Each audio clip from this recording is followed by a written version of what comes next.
Day one, it's Monday morning. We are getting ready to get together with Bill and see what's on the agenda for this morning. Right where we left off. It's week 3 of our Sling TSi build here in Torrance, California, and this is actually our last set of days to work on the plane before we leave the country for about a week.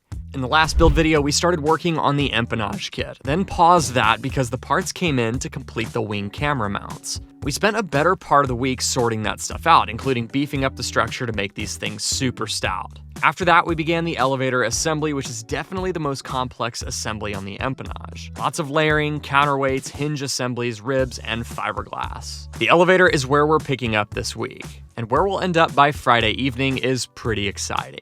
But the first thing on the agenda for Monday morning of week 3 is to hop on a call with Steve and Adam from Midwest Panel Builders to go over the final design of the TSi's instrument panel.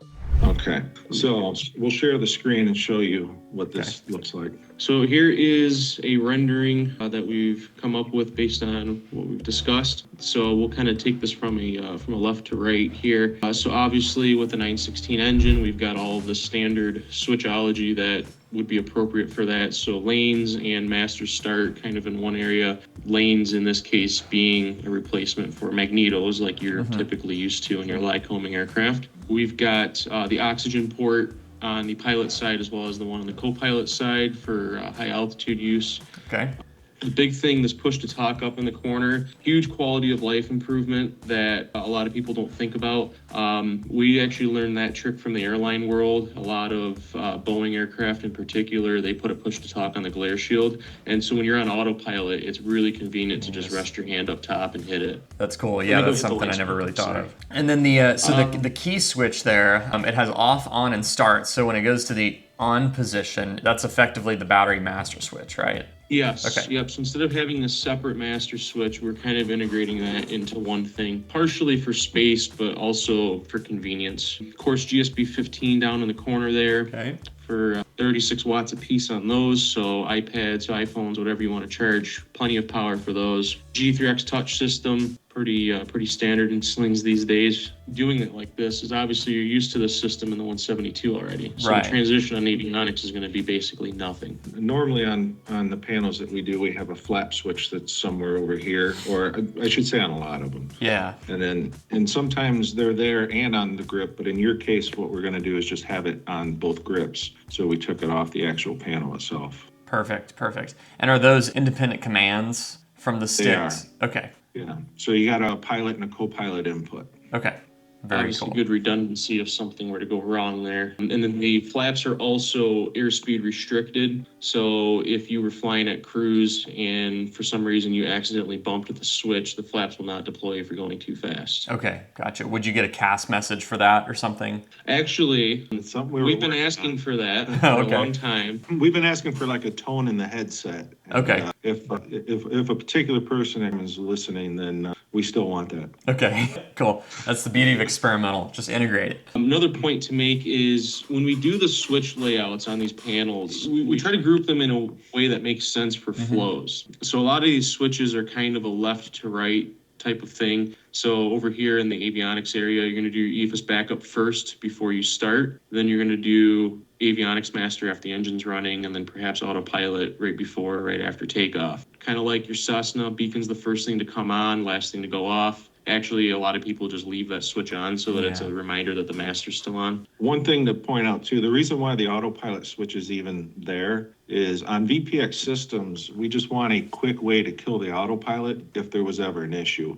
Yeah. We don't usually put that in if we do a breaker system because they have a breaker to pull. Yeah, just like we do in the Skyhawk. I like having the toggle switch there. Yeah. Yep. So that's that instant kill the power and then figure out what's going on type situation. Cool. Oh, another big thing up at the top here. This is your master caution and master warning enunciator. One thing that we get to do in the experimental world is be a little creative with these. And one of the more recent software updates in the last, I think it was a year ago, they added the ability to cancel these. So this is actually a push button. So if one of these lights came on, you push the button, the light extinguishes, but the CAS message over here still remains. Then if something new happens, the light comes back on. Got it. That looks great. That's awesome. And then, of course, on yours, you have the extended range tanks. So we have Yep. the left transfer and right transfer pumps and the arm switch. So the way that that's going to work is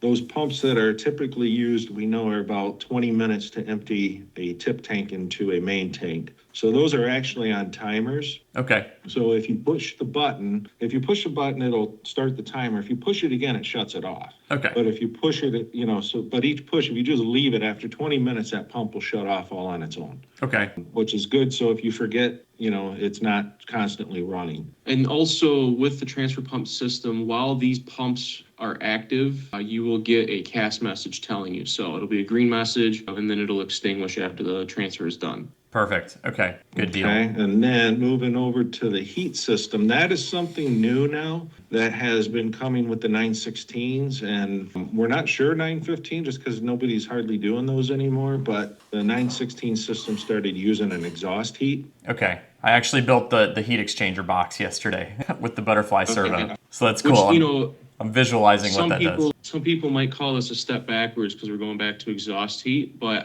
if there's any around there that you can see that's using the radiator style where it's kind of buried and hard to get to, you'll understand why we're using exhaust heat. Yeah, well, it's just more hoses and everything, more pieces of a system that needs to be maintained and checked for leaks. Exactly. I like this. It's Exactly. light and simple and it's reliable so long as you don't have any exhaust cracks. And we're going to make sure that you have a good sensitive CO detector as well, that you'll detect that immediately. And I believe Garmin said that was going to be the GCO, right? Yeah, so we're looking at putting the GCO 14 in, and obviously it just kind of lives behind the panel. It's very inconspicuous, and then what's nice is when you do get that alert, it'll be quite obvious that something's wrong. So. And then obviously the right side of the panel is more or less a mirror of the left in many ways. Lights are lights, co-pilot oxygen, the GSB 15 RTEX ELT controller. So nothing super noteworthy over here, except that I guess one thing we haven't pointed out is that the majority of everything on this panel is going to be backlit, and it's a very nice, soft backlighting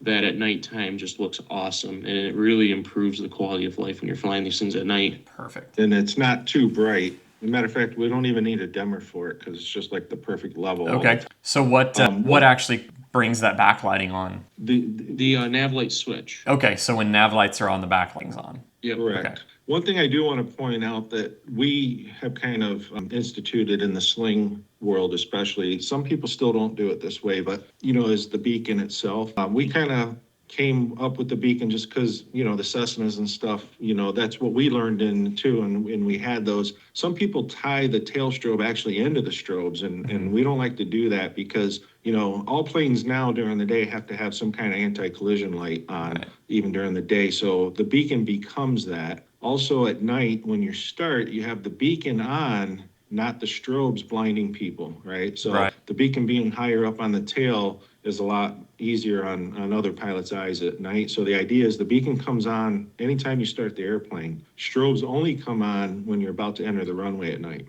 Yeah, absolutely. Cool. Yeah, all that sounds great. And then, of course, as we see here, there's no breakers. And for people in the Sling community, especially, or in the experimental world, and I know a lot of your viewers are not necessarily the experimental world, but so for them who don't know, the VPX or the vertical power is what we're using to power everything. We love it for the purpose of controlling the circuits for a few reasons. One of them being, and most important to me, is when a circuit does pop, I get the warning light. And, anybody that's flown behind breakers, you could have a breaker that pops and you don't notice it right away.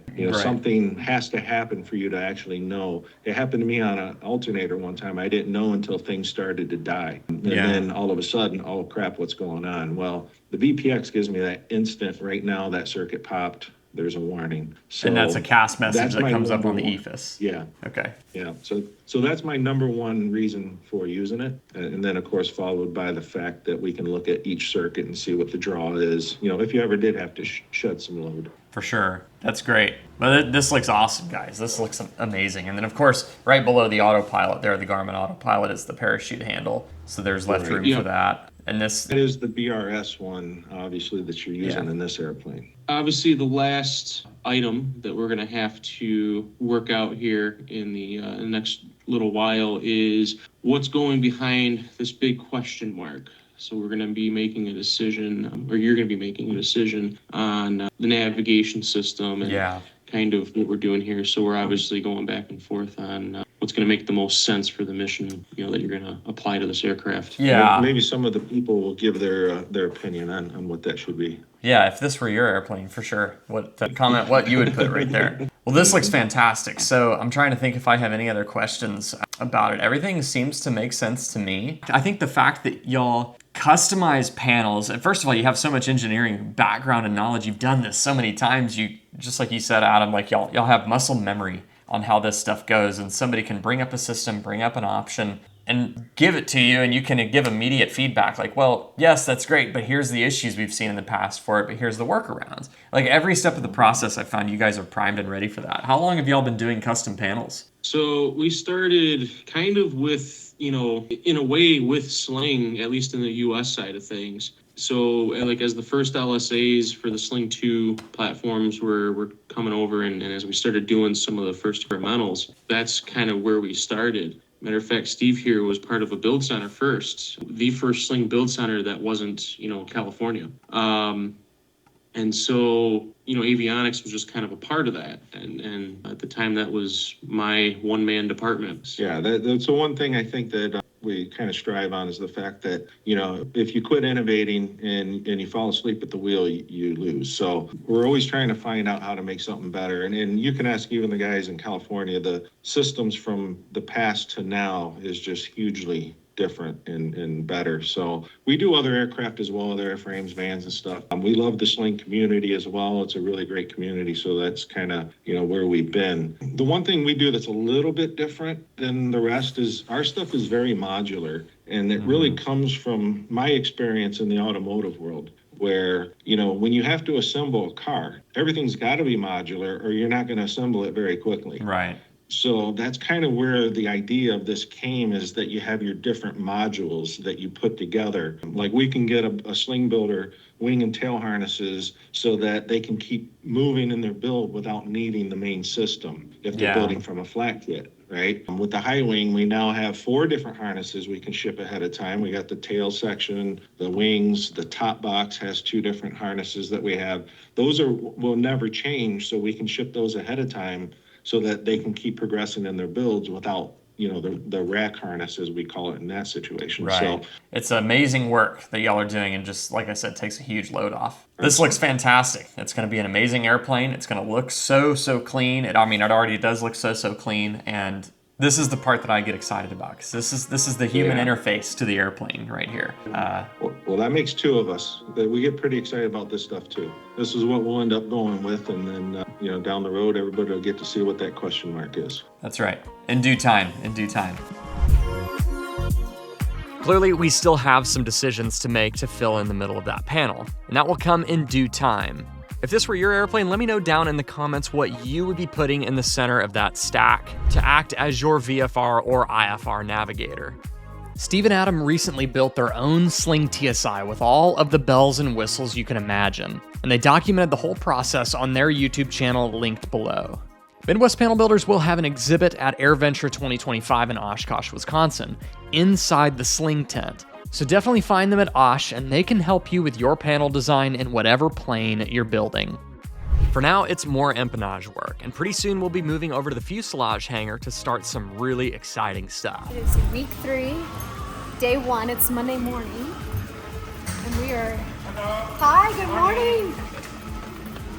We are getting ready to get together with Bill and see what's on the agenda for this morning. Right where we left off. Why? Because you can combine with everything. Yeah. We stopped and chatted with Carlos, who's an absolute artist of a painter here at the airplane factory. We're figuring out our paint scheme as well, and he gave us some great ideas as inspiration. We'll see more of Carlos later. All right, it is week 3, day 1 of working on our Sling TSi quick build kit, and right here is the elevator. We're actually broken for lunch, so I didn't get a chance to stand in front of the camera this morning and do a ton of dialogue. We kind of rolled right into talking to Carlos about paint in the little masking booth right here next door, and then Jonathan, who does all the 3D printing, he's actually not here this morning, so we can hold off however many days we need to. We can even do it after our upcoming trip. Chelsea and I are actually gonna go overseas for a wedding for about 6 days in the middle of this build, and then we're gonna come back to LA, hit the ground running, and continue working on it. Chelsea's actually right back here on her computer replying to comments on the week 2 video that just dropped. I think that this is one of the first times since we've been together that you have posted a video and I didn't get to see it before it went out. And so right now I'm like in the comments chatting with people and watching the video while it's live with everyone. I'm enjoying the video right back here for the first time while we're still here filming the video. I love doing this stuff live time and engaging with everyone on it. So thank you for all the comments and thank you for putting together such beautiful work.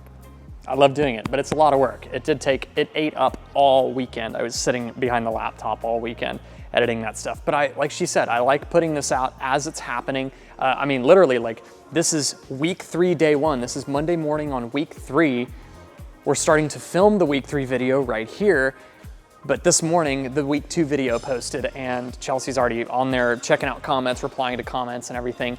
That being said, I'll address a couple of comments right here in front of the camera that came up several times. A lot of people asked, why are we not doing some sort of corrosion treatment on the control surfaces while we're putting them together and the empennage stuff?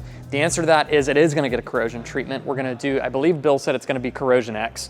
We're gonna do a Corrosion X treatment after everything's done. Like right here, literally right behind the camera, it's just out of frame, you can't see it, but the ailerons and flaps are mounted on the wings right here. They're not permanently mounted. They're gonna come off for paint and everything like that, and they're going to get a corrosion treatment. So that being said, we're gonna continue work on the elevator now. Bill should be back from lunch in like 10 minutes or something like that, but I'm gonna go ahead and start chasing all of these holes with a drill bit, and then we're gonna deburr it, clean it, make sure all the metal shavings are gone inside and out. So we're cranking away on our Sling TSi quick build kit right here at the airplane factory, the Build Assist Center right across the taxiway from Sling Pilot Academy. Remember, if you use referral code AVIATION101 on your enrollment form or your scholarship application to Sling Pilot Academy for a full-time pilot training course, you'll get $1,000 off your course. Link for all of that is down below. Don't forget about that referral code. They've been awesome to support this channel. They're right here across the taxiway, and they are also taking enrollment for their August class, which is gonna be even bigger. That gives you more time to sort of prepare, get your ducks in a row. Check out Sling Pilot Academy, and their enrollment form and scholarship application links are down below. Use that code AVIATION101 for $1,000 off your course. I just finished eating some lunch, and I'm gonna get back to working on the elevator right here, chasing holes, deburring, cleaning, and riveting. Let's get back to it. I am a firm believer that if you are going to take time to respond to a negative comment, you better take the time to respond to all of the positive ones as well. Someone commented and said, I love seeing the freedom and innovation that the experimental aircraft industry allows and how you guys implement your ideas. That is quite literally the whole point of experimental aviation, in my opinion, and the beauty of it.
They just closed the hangar door and we are wrapping up week 3, day 1 right now. Tools are getting picked up. I'm hearing compressors shut off, toolboxes slam shut, keys are jingling. Everyone's getting ready to head home for the afternoon. It sounds like the hustle of a shop that's closing down for the day. I absolutely love it. We actually finished the elevator. At one point we hung the horizontal stabilizer with the elevator to just do kind of an alignment check of everything. everything was good to go. We still have not hit any showstoppers or roadblocks, knock on aluminum. I ended up bouncing over to the other hangar where all of the fuselages are and engines. Soon Josh and I are gonna be spending a bunch of time over there. So this Rotax 916 is gonna get mounted here on this engine mount. They said it takes about a day, maybe less, to hang the engine. But then you have to go through, we have another box right back here, and going through and putting all of the fluid lines, fittings, all additional engine hardware, all of the accessories, a crate almost as big as the engine with all of these parts, all of this hardware, all of these things will get installed on the engine. It'll take about a week and a half. And I think that that is what we will end up doing during our last 2.5 weeks here in Torrance, California, before we head back to Kentucky. All right, we cleaned up the shop, made it back to the house, and Chelsea's whipping up some dinner over here, and I'm getting ready to dump all of the footage from today from both of our iPhones as well as this camera. This was week 3, day 1, and today was all about the elevator assembly. We actually started the elevator assembly back on Friday, got it pretty much clecoed together on the entire rib structure to the spar and basically the bones of it, the skeleton. And then today we put the skin on.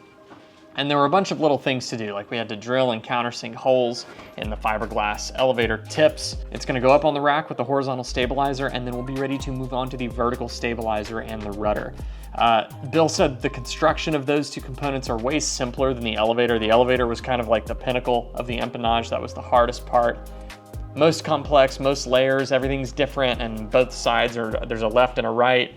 Things are not symmetrical. What we're gonna try and do before the end of this week, it's Monday now, we've got a packed week. We actually have a friend coming in town tomorrow. He hasn't been on the channel in a while, and hopefully he's gonna get to go fly in a sling. He's gonna be in the shop with us, see a little bit of the build process too. And then on Friday, we've got a big event to go to in the evening, and then Saturday, we're gonna go see my sister and my brother-in-law. They live up in like Van Nuys kind of area, so a little bit of a drive from here. And then Chelsea and I are leaving town the next day for about 6 days. We're going to Italy for a couple of our friends that are gonna get married out there. So we're going to that wedding, and then we're coming back. It's gonna be really busy, and then we'll be here for basically another 2.5 weeks after that. So the goal for the end of this week is to get the empennage completely finished, of course with Bill's help, and hopefully see the engine hung on the fuselage of the TSi. So we'll be hanging the Rotax 916. We're making progress. It's a lot of repetitive tasks, but that is building an airplane. And then of course, troubleshooting through all the little issues here and there. So we'll see what tomorrow brings. Probably gonna start working on the vertical stabilizer, and then perhaps the day after,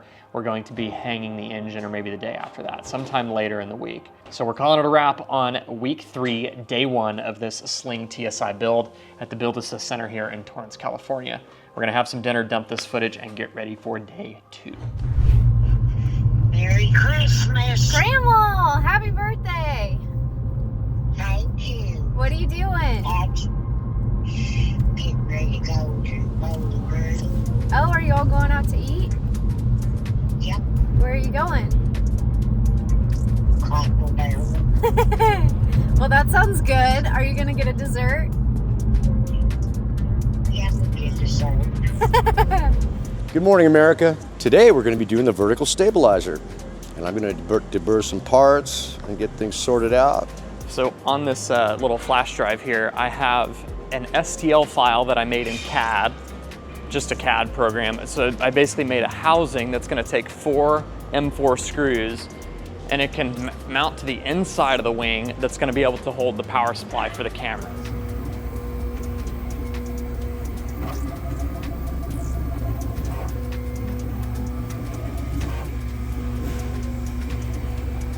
All right, it's week 3, day 2. It's Tuesday morning here at the airplane factory at the Sling Build Assist Center right across the taxiway from Sling Pilot Academy. And Bill and Chelsea are getting all set up back here on the workbench. We're gonna work on the vertical stabilizer today, and we just went over to the finishing hangar to talk to Jonathan, who's the 3D print and laser engraving guy here, and I gave him an STL file that I designed in CAD. He's running a test print right now, so we're gonna have a prototype in hand in less than an hour of the PETG and carbon fiber bracket basically that's gonna go inside the skin of the wing and be screwed to the skin of the wing that's gonna hold the power supply inside the wing. It's gonna be super stout, super great. We're just gonna make sure everything fits before we do the big print run up. We're gonna need 4 total on the plane, so he's working on that right now. So I took some notes on my phone here, and I wanna address a couple things that multiple comments have been made about. The first one is pop rivets. Yes, this airplane is almost entirely constructed from pop rivets or blind rivets. Now, these are not your pop rivets that you're gonna find at your local Harbor Freight. These are aerospace quality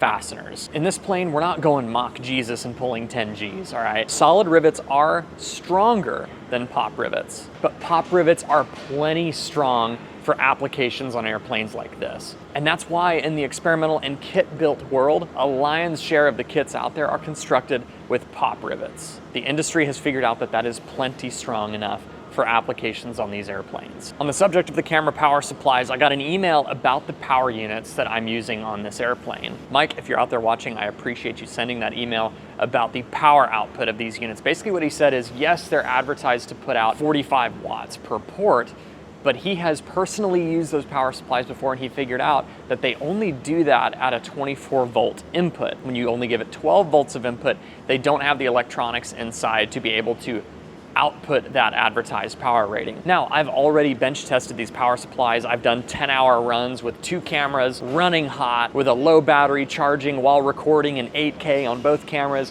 These power supplies kept up no problem. Brought both cameras up to 100% and kept them there for the duration of the 10-hour run. Now, that being said, I could have issues with it later, but that's okay because we are designing all of this to be easily maintained, easily replaceable. That leads me to the next comment I want to address. Somebody said that we need to cut access panels to be able to replace the units later. You've got to cut access panels to get to them. Well, I invite you to actually watch the video that you're commenting on, not just scrub through it, and you'll see that our arms were literally inside of these inspection panels all day long working on these camera mounts. There's a reason we're putting this stuff right by those inspection panels. We want to be able to get to them later. So that's already taken care of. We don't need to take a saw to any other part of the airplane. We're installing them in those positions by design so that we can pop open that inspection panel, get in there, remove and replace anything that we need to, and it's minimally invasive. Y'all gave tons of great feedback on camera angles. I asked that question in the previous video. Tell me about what your favorite camera angles are that you've seen on the YouTube channels or my own. Y'all gave lots and lots of great comments on that. I appreciate all of your feedback. It's great food for thought for us while we're designing this stuff.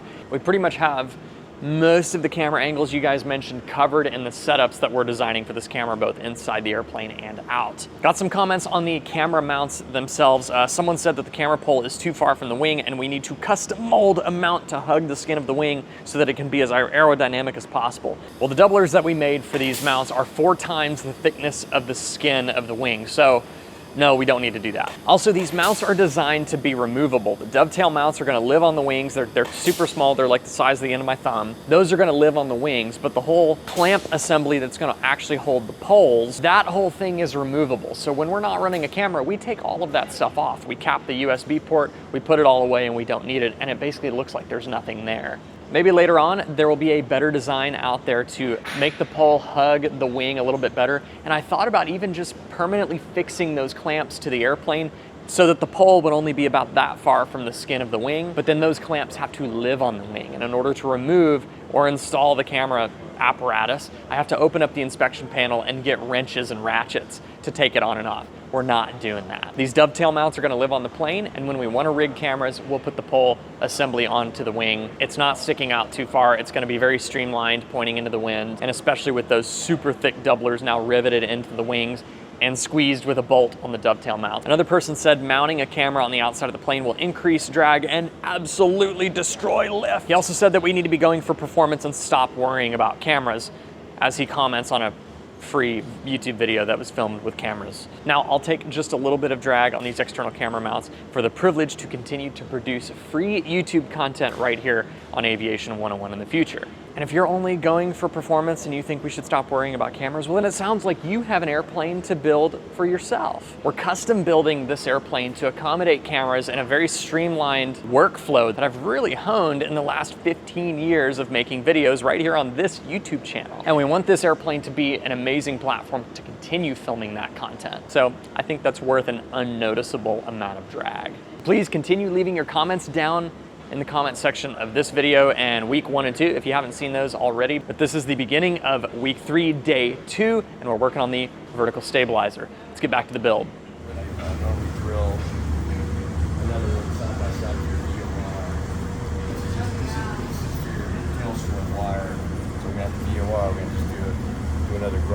by side, just like you see it there, back and front. So these should be easy access for the fasteners when they go to do it later on down the line. So now we take it all apart. Okay, so all these holes have been enlarged at the factory, so all those take rib nuts. Okay. On both pieces, left and right. There you go, and then let it halfway up and re-screw it back in until it stops. And then just check your tool for Loctite on it. All right. Put a rib nut, some red thread locker, which we figured out on week 1 works. Let that run around the rim there.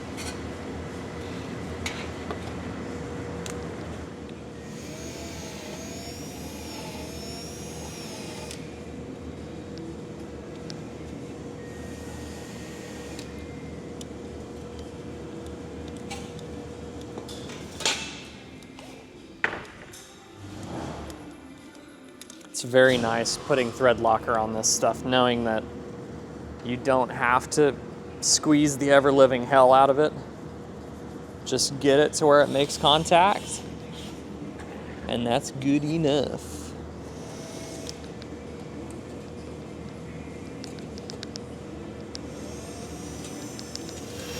This is called a Cogsdill bit or an in and out. People have different names for them.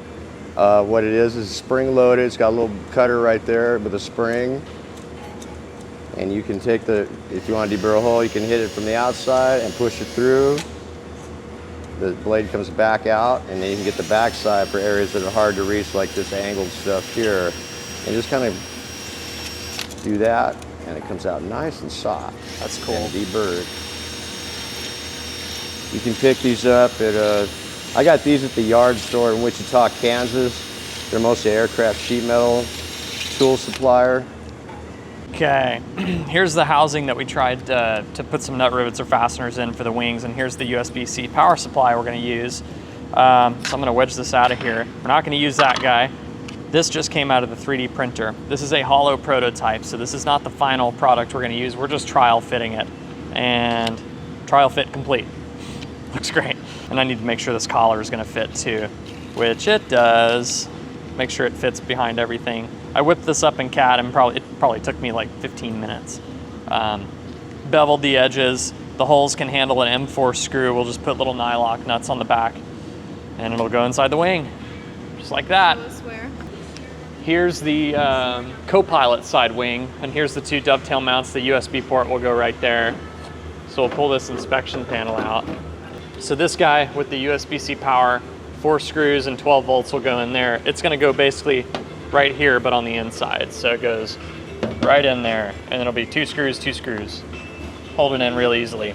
We'll kind of move it around to make sure that the USB pigtail has enough room and everything, but that'll be held in with hardware with nylock nuts so that it can't vibrate loose or anything like that. It's gonna be super solid, over-engineered, semi-overkill, but I like overkill. These 3 ribs here, we're going to lay out a second set of holes for the grommets because we're going to run the wires side by side all the way out the bottom end. Okay. So if you could grab rib number 1, it's in that pile below those wires right there. 2, yeah. Oh, did I not mark those? No, you did. Oh, okay. There's on the other side there. Okay, so what I normally do is I'll lay these out 1. So we're setting it up kind of like that. Oh no, other way. Yeah. Other way. Got it. And I'll run a Cleco through there. Okay. And nothing goes to number 3. So it's just Clecos. Is that right? Yeah. Okay.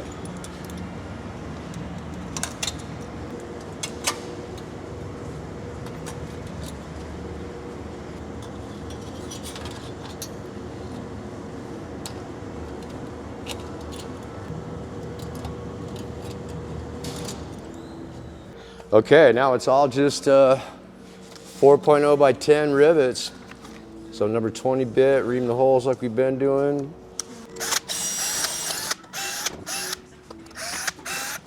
All right. And a quick deburr. Yeah, deburr what you can and feed those fasteners and Shoot it.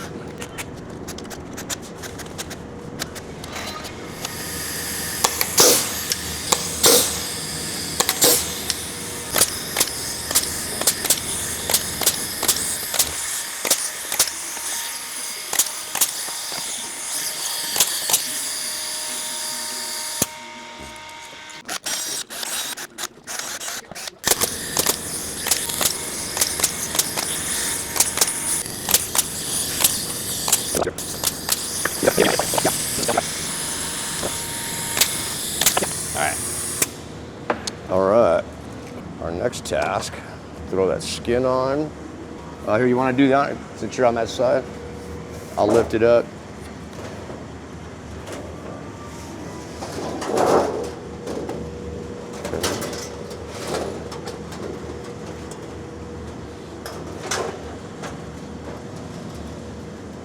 Okay, so picks. We need number 30 Clecos. Yeah, number 30 Clecos. I'll grab a pick.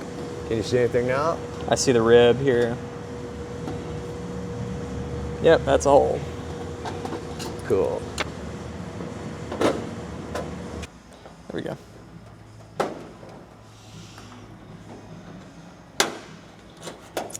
So then from there, it's just random, you know, 3-4 holes apart, just as long as we keep it clamped down. That's all we really want to do. Okay.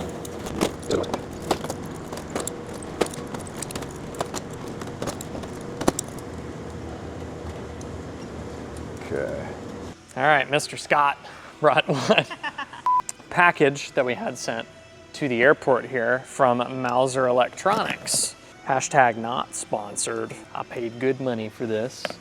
This is about $165 worth of 16 gauge 2-core shielded mil-spec cabling.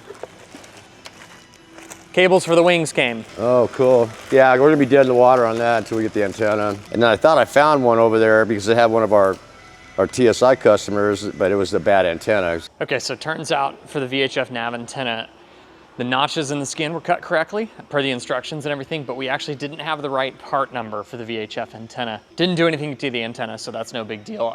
We're gonna have the correct antenna tomorrow for the actual TSI kit. The one we had was for the Sling 2 kit. It looks really similar to it, but that's why you should cross-check part numbers. And as soon as we did that, we were like, wait a second, and it's a slightly different fit. So we're gonna put the vertical stab on hold for now. And what Bill actually just did is he ran this this sort of flexible, like fiberglass rod or whatever that is, plastic kind of thing with metal tips. He ran it through a channel that's clean all the way to this inspection panel up here where the camera power is gonna go. And we got the shielded cabling in from this electronics store that I ordered it from. This right here is about 160 bucks worth of cable. This is mil-spec shielded 16 gauge 2-core wire. So there's 2 conductors inside of here and it's got a shielding around it. So basically right where this chaser is, that's gonna get fed through the wing, through that little channel all the way up here in preparation for hooking up the power supplies. So that's what we're gonna go ahead and knock that out right now. Need to be sure this goes below the rivet line here.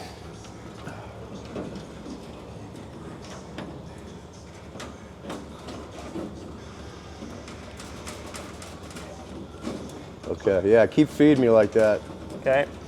All right, you're through. I can no longer reach it. Okay.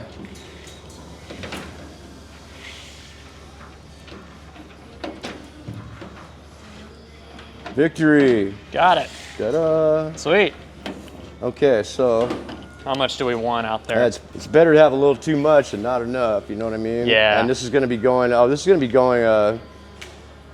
into your fuselage to some power source. Basically behind the panel eventually.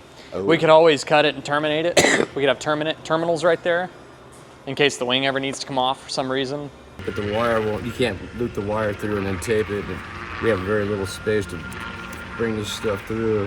Hang on, you're caught on the rivets. Okay, try. All right, let me push the rest of this through. Yeah, you might have to push in there. All right, it's gone.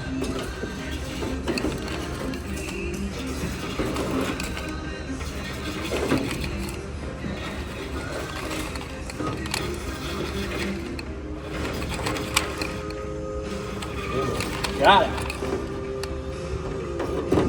All the way through. Okay, today has been slightly all over the place. Hit a couple of snags, one of which was the VHF nav antenna. It wasn't the correct part number. Easy mistake to make, but that's why we verify.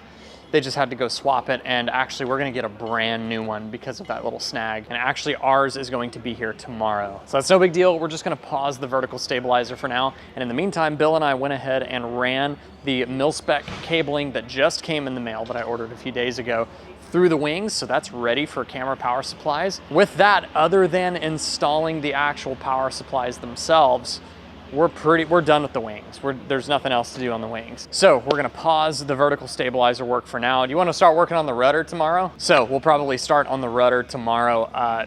Like Bill said, don't wanna have too many projects in progress at one point, but we're gonna play it by ear, see when the antenna gets in, and then continue work on the vertical stab at that point. Probably work on the rudder a little bit. Cables are ran for the camera power supplies and the wings. All of that's engineered, super strong, and we're gonna call it quits on week 3, day 2, but I'm not quite done yet. Chelsea actually went to the house. She's gonna go take care of the dog, wind down for the evening, and sort of prepare for dinner. And my buddy Miles, who I haven't filmed a video with in a long time, he's actually on his way here right now. He'll be here in about 10 minutes. The last time we filmed something together on the channel, it was actually in his Piper Cherokee 180. And we did that whole series flying around the Southwest, went up to Idaho and all that kind of stuff. And now he has worked his way all the way up to flying a 767 for a freight company. And he has an overnight layover here in Los Angeles. He loves the idea of a sling. So he's gonna come check out our build, gonna show him around the facility here real quick, and then probably go in a flight in a Sling TSi if everything works out. The weather's great, so we should get a good flight in. So we're gonna call it quits on week 3, day 2. And Miles should be here in just a few minutes. We're gonna kinda chill out, go for a flight, and then go find a good place for dinner later on. Yep, so we're gonna compress this handbrake, and then we're gonna turn that little red knob there to the on position. Here? Yep. Prop, clear prop. All right. Clear prop. Clear. And we're gonna hold that key engaged until we get a good start. So we'll turn it over. That's good. All right. Torrance Airport information, Bravo 2255 Zulu observation, wind 250 at 15, visibility 10, fuel clouds 1,500, temperature 180.10, altimeter 299.3. RNAV, GPS 29 right approach in use, landing and departing runways 29. Torrance Tower frequency 133.07. Use caution for bird activity on or in the vicinity of the airport. ILS 29 right glide path unserviceable. All aircraft read back, hold short, instruction and runway assignment with call sign advised on initial contact. You have information, Bravo.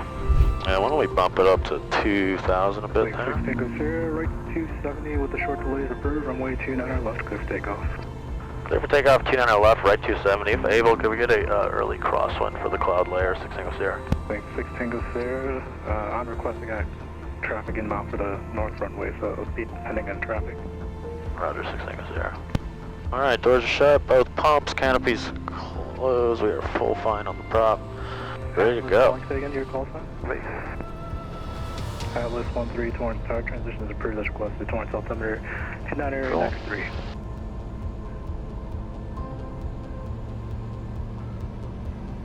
Alright.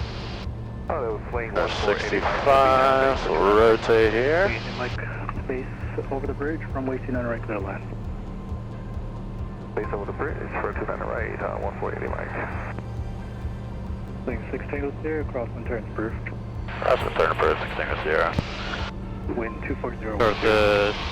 Right turn? Yeah, we can make that turn. And then we square off the crosswind. We're gonna pull our flaps up and bring the prop back to about 5,500 RPM. Cool. So we'll go flaps up here. And then we'll roll that prop, so blue handle back to about 5,500. Power full throttle and just 55. Yep. Especially being so close, a go-to destination on these Sling demo flights is Catalina Island. But the marine layer was just not gonna let that safely happen today. It's really cool where we are at this point. Back in 2019, Miles and I were flying across the high deserts of the West in his Cherokee 180 all the way to Idaho and back.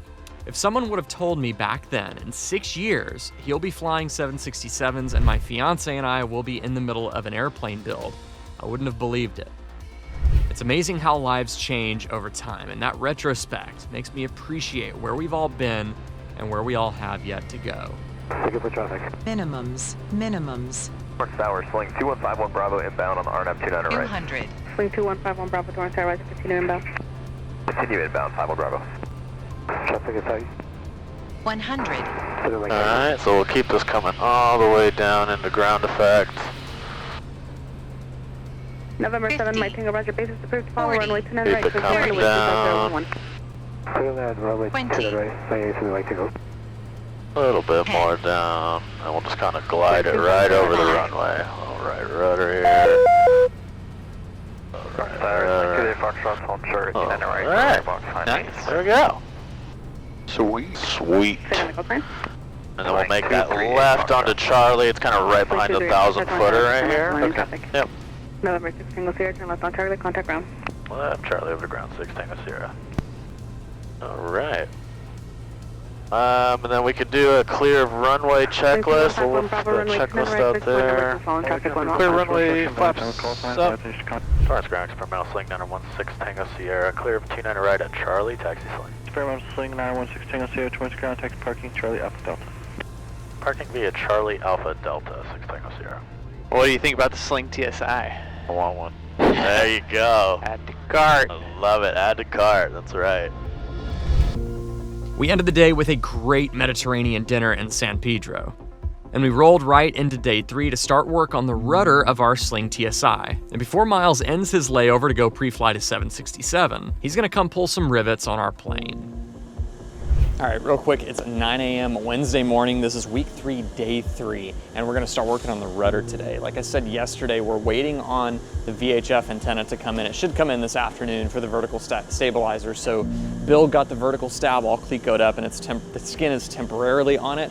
We just need to install the antenna before we totally close it up and rivet it together. He's getting all the rudder pieces sort of laid out for us so that we can start putting the rudder together today, and hopefully that can get done by the end of today. And Chelsea's gonna hop over to the adjacent hangar and give Casey a hand with some of the Firewall forward stuff. Basically, before they hang the engine, he likes to get a few fasteners put in there, like some nut rivets, and he also likes to go ahead and put the battery box and the bracket for the oil filter on the Firewall before the actual engine gets hung, just because there's easier access right now. So she's probably gonna hop over there at some point today and take care of that stuff, and I'll be over here with Bill working on the rudder. Miles and I had a great flight yesterday afternoon with CFI Brandon here. It was cool to get in the air and get a flight in the middle of all of this build stuff, sort of reboot, jumpstart our brains so that we can come back and continue working on the empennage of the airplane, hopefully finish that project up today, and then we'll be ready to move on to the fuselage. So we're gonna get to work on the rudder today. Miles actually should pop in this afternoon before he has to go back to work flying a 767, and then we'll be back to our routine, working on the rudder,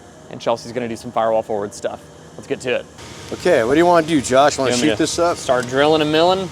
Yeah, just be careful because these holes here are like real close to the bottom of this. Okay, you know what I mean? Don't pop through it. Yeah, just, you know, once you break through, that'll be that.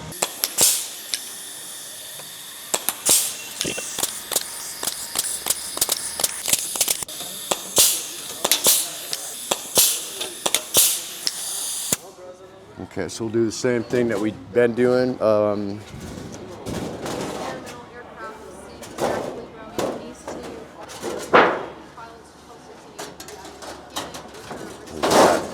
Like so. Do you want to start cleat going? Yeah, we'll do the same thing. We'll just grab the end holes all the way down, and then we'll flip it and do the same thing, and then we'll start.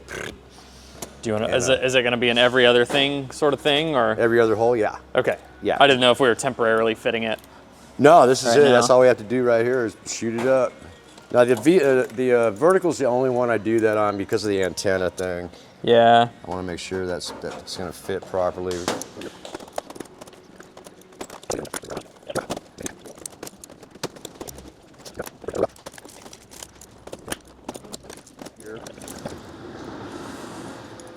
this how you would like to spend your layover, Miles? This is the best way over. Beats sitting in a hotel room. Where are you off to on your next flight? We go LAX to Phoenix to back to Cincinnati, and then just to Miami and Panama on Friday. Do you ever lay over in Panama? Yes. You like it? Panama's a lot of fun. So he just Doing here. switched this to match Okay. the rivet size. So you just turn it on, the tails will come into here. Do you want me to do one or you want to just go for it? And we're gonna start in the middle and go this way Okay. on all of them.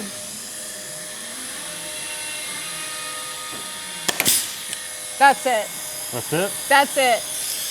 Oh, I'm ready to build an airplane. Oh shit. I'm just kidding. It's not my plane. Spring loaded, pull out. There you go. And here you go. With the planner's key, that's for taking. Easy, right? Oh, I feel like this is the easy part. Probably putting all this shit together. It is the easy part. It's like I painting. think- It's like painting. All the prep work's the hard part. And Yeah, it's a little time consuming. I think the hell is to come when we get to the fuselage, and it's like when all the little stuff starts to come together is when. Yeah, it's good to work smart, man. I mean, don't bury yourself when you're taking stuff back apart again. Right. There. so these are just clamps, basically. These are called Clecos. They're made by the Cleco company. They're just temporary clamping devices. Like when we get to...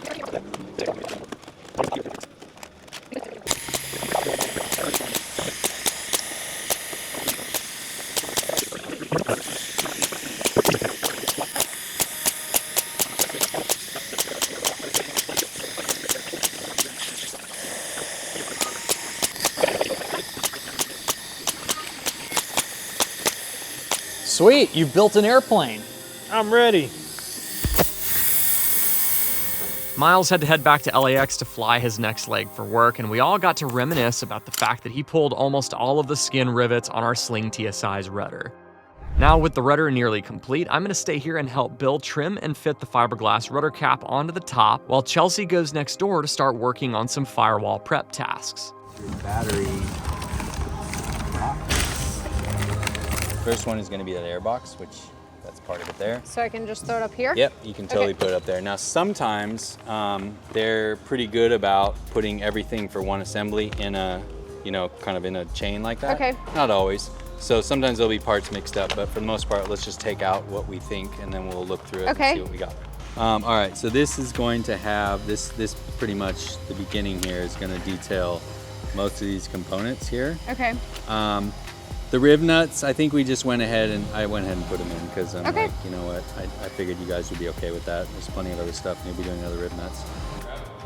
Josh is currently finishing up the empennage portion in the other hangar, but I have made my way into the hangar that has all of the engines and a lot of the fuselage components all coming together. So I'm gonna put on the mounting bracket systems for things like the brake system, the coolant reservoir, the battery box, and then some different areas where like the fuse box will go that control the engine controls, since we will have FADEC on this Rotax 916, and just several other things. So I am in this hangar now. I've broken away from the guys finishing up the empennage portion of the Sling TSi in the hangar next door. The Firewall forward really is the part that I have been looking forward to out of this build the most, and I'm getting ready to dive in on some of that installation. That's a hair tie, and this is... For my keys. Yes. A lanyard, thank you. Oh, I'm gonna get you fixed up I want to see you. All the swag, I thought we didn't get swag till we got done with the plane, but we're getting it early. Well, we can make a next time. I'll bring you some pins. I was gonna use this zip tie as a hair tie, but Jean said, oh, we will not have that here. So he just brought over some actual hair ties. I have used these in a pinch. It's fun cutting them back out though. Yeah, but I can imagine it's gonna get stuck and put your hair in and yeah.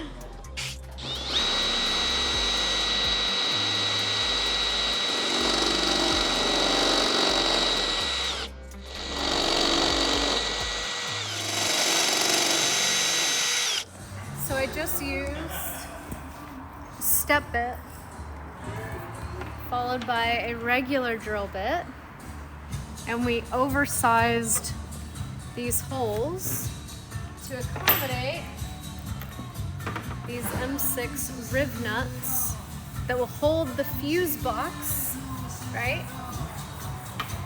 and they will receive these Lord mounts and the actual box that will live right here. That is going to be the computer brains of the whole operation. It's going, is that enough? Oh yeah. Yeah.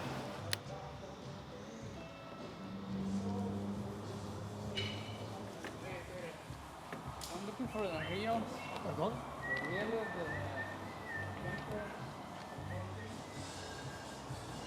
So I put this on all the way and I back it off a little bit. Small amount of red thread locker, and I'll let it run around. And I have one more to go.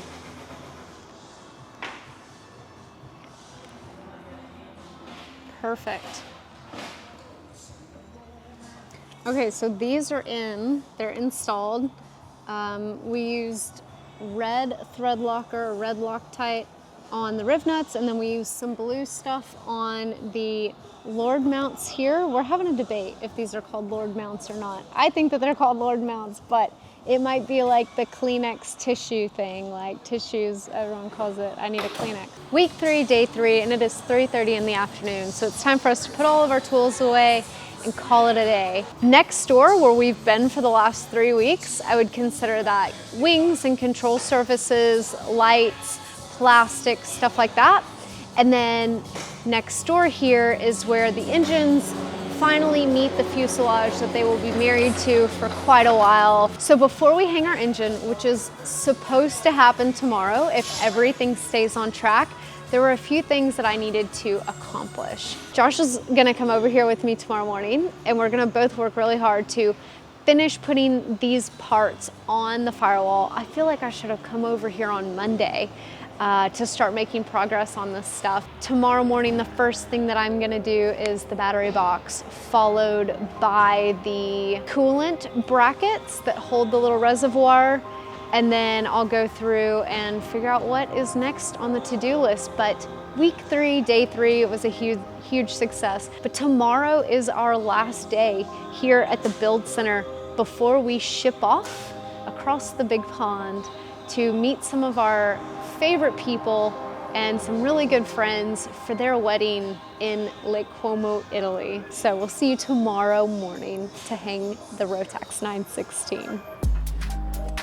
All right, good morning, good morning. Today is week 3, day 4, and this is actually gonna be the end of our work week here. Even though it's only Thursday, Chelsea and I are going to fly out to Italy this weekend, and we're gonna do some flying out there, also going to a wedding. But we're here a little bit early today. It's 7 a.m. Normally we get here at 9, and we start work over here in the wings hangar. That's also where the paint happens. So we've been working in there with Bill this whole time, working on flaps, ailerons, wingtips, and then we've done pretty much at this point the entire empennage. Both the rudder and vertical stabilizer need a couple accessories before we pull the final rivets on those. So all of our stuff is over there in that hangar. But today we're moving to the hangar next door to start working on the fuselage. So yesterday was a little bit scattered, and Chelsea and I ended up splitting up to do different jobs. I continued working on the rudder with Bill while Chelsea went over here and started working with Casey in the other shop over here to start putting some accessories on the Firewall before the engine actually gets hung. That way it's just way easier to get some of that stuff mounted and screwed in before you have this big engine bolted to the motor mounts right there in the way. Today's also a little bit different because a lot of the lead people here at the Sling Pilot Academy are up in Santa Monica hosting their grand opening of the Sling Pilot Academy location up there today. We were potentially gonna go to it, but just with the way everything's falling on this build and today being our last day here before we go on this week-long trip and come back, it's time to hang the engine, and we really need to be here for this. So today they're opening up their new location up at the Santa Monica Airport. If you're interested in pursuing a career as a pilot, look no further than Sling Pilot Academy. The Student Center is literally right here behind the camera, right across the taxiway from the airplane factory where we're building the airplane. You can use referral code Aviation 101 on your enrollment form or scholarship application to get $1,000 off your entire flight training course. And then basically as soon as we finish mounting all of those accessories, we're hanging our Rotax 916 IS onto our Sling TSi in this hangar right here. So it's a super exciting day. It's a nice early morning. The coffee is fresh. Everybody's getting their Thursday morning started here at the airplane factory right across from Sling Pilot Academy, and we're about to go do the same. And by the time we call it quits this afternoon, the engine should be hung on the motor mounts with the fuselage of our Sling TSi. Good morning, America. Good morning, America. peanut butter and pickle sandwiches for the masses. A Rotax prayer. A Rotax prayer. A prayer over the motor. This engine is gonna take us so many places. It is. And I'm so excited that we're doing this. This is gonna be awesome. All right. Not too much to see, but here it is. Lots of boxes. Accessories, exhaust stuff, and then the whole Firewall forward kit is out of the frame right over there. All right, this is the oil reservoir, oil tank bracket. With the circular bands, kind of like hose clamps and all the rivets right there. So it basically goes on the Firewall like that.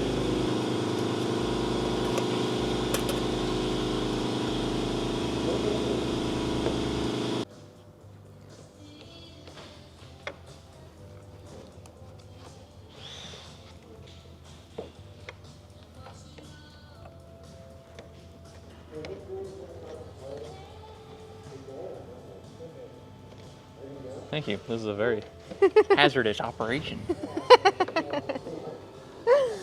I don't know what I'm peeling back, the fireproof coating or my skin. It's probably because your fingers are warm. Yeah, it's weakening the adhesive. Josh is getting ready to install this bracket apparatus, which holds the oil reservoir, and it will live right here.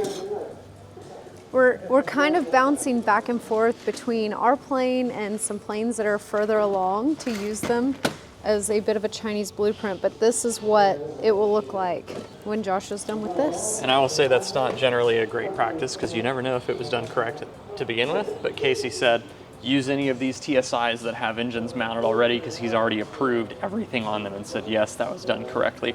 So we can look at the drawings and make sure everything's correct, but if you just got a question about like how something's layered because it's not clear in the drawing or whatever, that's what I just did. Which way does this go? I looked on that TSI. So this bracket here is unidirectional. You have to put it on a certain way. It's tapered.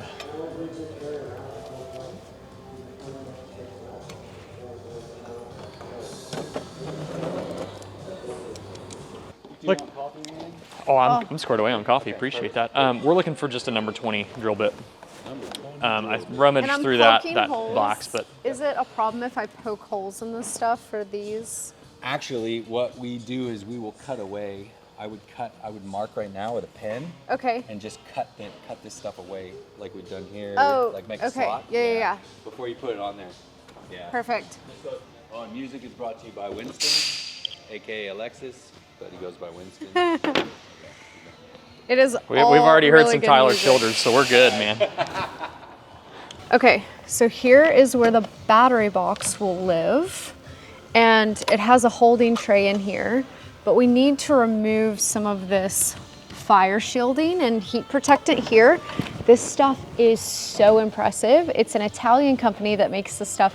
We want to get metal to metal contact on anything that's going to be attached to the firewall just for vibration and everything else, and you don't want any sort of a substance that will allow chatter or additional wear to happen over time. So just like Josh was pulling some of it back right here, I'm actually going to remove a chunk and it will reveal some holes that are there to receive the bottom part of this tray. So just marked it up with a Sharpie, one of the most important tools that we have actually used on this entire project. We've had a Sharpie rolling the whole time.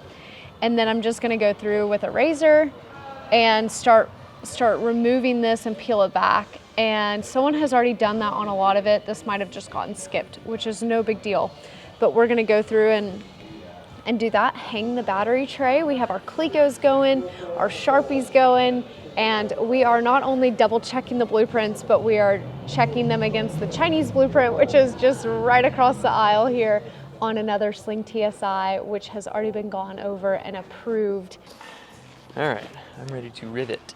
If you can't deburr it, you can go get one of the cogs still. I just felt it. It doesn't really need it anyways.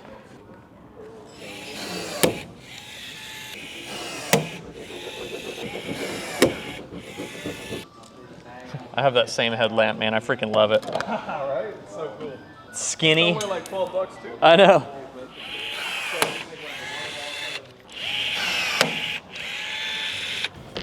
Imagine trying to do this with the engine on. Yeah, this would suck with the engine on. Okay, note to self, when you open the tread locker syringe, it gets crusty on the end. I think I just squirted enough to build an airplane. Over here, like, gentle, gentle, and then it went all over my hand on the floor. Okay, while Chelsea works on some of the Firewall forward stuff, I'm assembling the cabin heat exchange splitter box. So basically, it's this box that has intake and outlet air ducts that's gonna go on the Firewall and pass heat to the cabin from the exhaust shroud. So we're gonna drill out these and sink some rib nuts into these 7 holes with some red Loctite so that it'll stay put. And then we're gonna put these guys together with some 3.2 millimeter dome head rivets, 8 millimeter. And then this is actually gonna get like an automotive style air damper servo in it that's gonna be controlled with basically like a fader knob, kind of like a dimmer knob on the panel. Actually, I think it's gonna be a momentary toggle switch up and down so that we can actually move the damper inside of this little air box to control how much heat's coming into the cabin. So that's what this whole box is for. Number 13 M4 rib nuts with a large flange.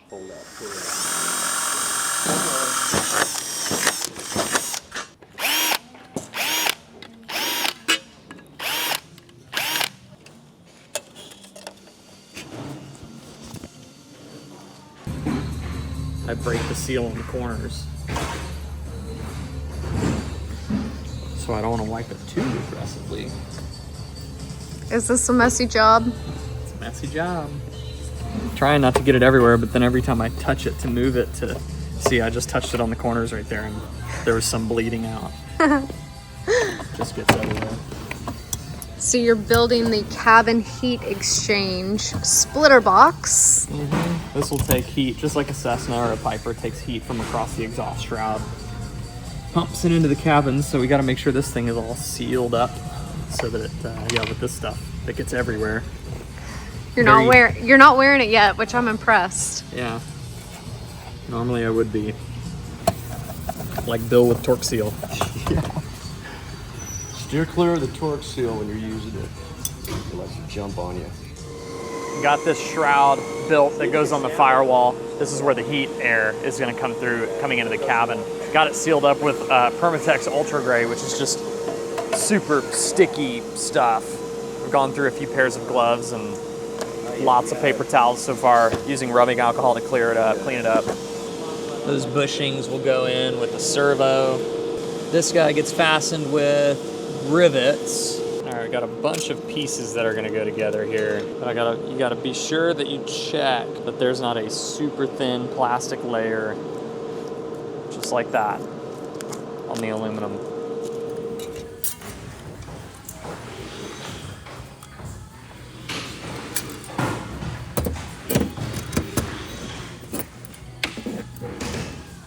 Trying to get it in every little spot, and then I'll smear the rest. I also don't want it to try and lock up that little shaft. That'll be all right. So I'm still Firewall forward, but I'm getting ready to install these boots that will keep the cold air from coming in on your ankles while you're flying. It's funny, a lot of times on Cessnas, if you have really crubby boots, even cabin heat won't help. It's just cold on the inside. But these are just little leather boots, and they've already been pretty well put together. And the 2 control arms that will be connected to the rudder pedals that also connect to the nose gear here, the nose wheel, it'll connect here and it'll come through this. So we're using these rubber boots as the barrier, the insulator, because there is a lot of movement that is constantly happening right here. So we just want this nice interface that the leather will provide. I'm gonna install them with the seam side down. They're gonna just slide in here. And then they've been cut in a way to allow them to fray out and lay flat on the Firewall. And then we just have a plate that's gonna get installed with more pull rivets.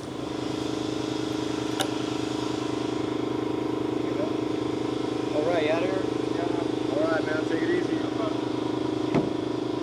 All right, I got one in. I'm gonna take this one out and tuck the rest in. All right, I've been working on this guy all morning, which is basically the cabin heat exchange box. That's got a little butterfly valve, like a little damper valve that moves back and forth. It allows air to either bypass or go into the cabin based on what this electronic servo does. And this is basically an electronic servo from a car that controls it's the temperature control from something like a car. So that's actually going to get screwed in right there, and it's going to connect to that little shaft with some standoffs. I'm going to spray some rubbing alcohol on this and clean it all up, but I'm popping the last few rivets in, and it's super messy. We're using ultra gray Permatex to seal this up so that we have no air leaks. I still have to glob some into the corners and kind of touch it up, seal it up a little bit on the outside too. And then I'm going to be ready to start mounting that servo and then rivet everything else together, and then we're going to be pretty much done with this component. It's taken me all morning. This is what I've been working on all morning.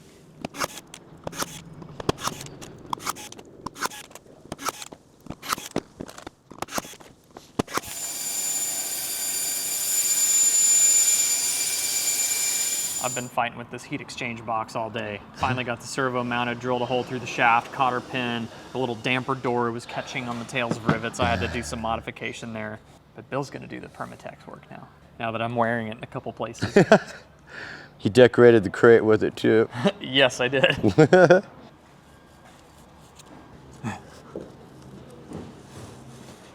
Okay, we have not done very much talking to the camera today, but I'm gonna give you a little update. I spent pretty much the entire day, definitely all morning and into the afternoon, working on that heat exchanger box. Has a little electronic servo, resembles something you'd see in a car.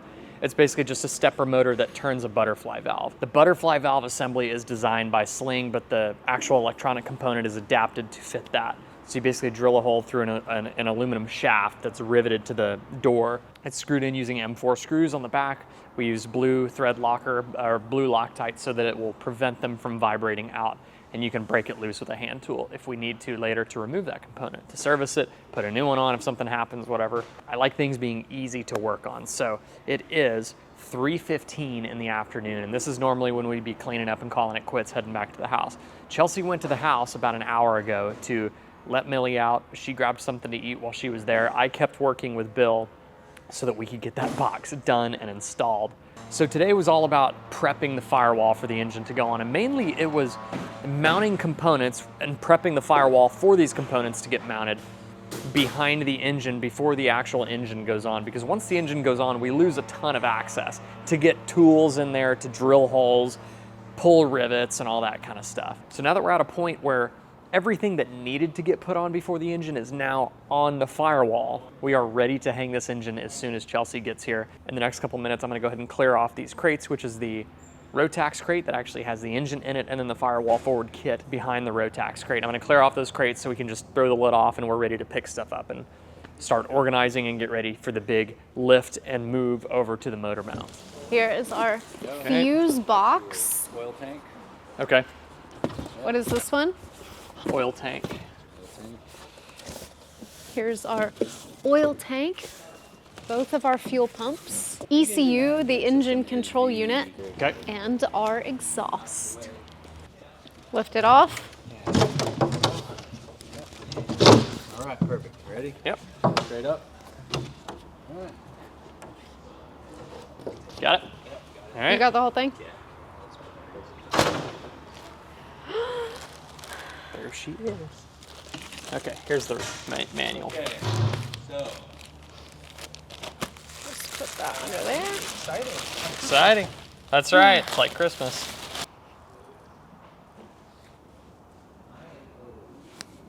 Hanging the engine. Hanging the engine. A grid one.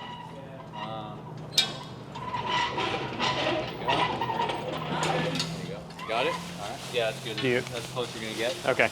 So this is where you're gonna have to lift the motor, and then I'm gonna, Yeah, that's fine. Extend this out. 1, 2, 3, lift. What do you think? It's exciting. The motor is out of the crate. About to go on its own motor mounts.